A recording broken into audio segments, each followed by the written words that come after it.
યુદ્ધની પરિસ્થિતિને લઈને દુનિયાભરમાં ક્રૂડના ભાવોમાં જે વધારો આવ્યો છે ત્યારે દુનિયાભરના અનેક દેશોએ આ ભાર ત્યાંના સામાન્ય નાગરિકો પર નાખ્યો છે। ત્યારે ભારતમાં દેશના યશસ્વી વડાપ્રધાન શ્રી નરેન્દ્રભાઈ મોદી દ્વારા આજે એક ખૂબ જ મહત્વનો નિર્ણય લેવામાં આવ્યો।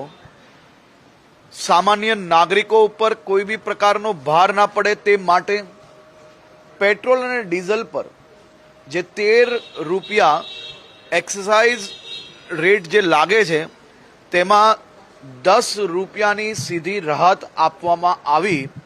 આના થકી દેશના કરોડો નાગરિકોને સીધો આ નવો ભાર જે દુનિયાભરની પરિસ્થિતિઓમાં જે આવવાનો હતો એને આવતા રોકવામાં ખૂબ મોટી સફળતા મળશે।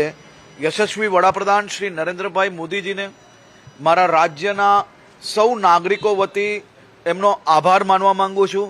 જ્યારે દુનિયાના અલગ અલગ દેશોમાં ક્યાંક પેટ્રોલનો ભાવ ડબલ થઈ ગયો તો ક્યાંક 50% સુધીનો વધારો થયો છે, પરંતુ આપે સામાન્ય માણસોનું રક્ષણ કરવા હેતુ એક્સાઇઝના ટોટલ સીધા જ 10 રૂપિયા આમાં છૂટ આપવી, આનાથી મોટું અમારા માટે કંઈ ના હોઈ શકે। આપ સાહેબનો ખૂબ ખૂબ આભાર રાજ્યના સૌ નાગરિકો વતી।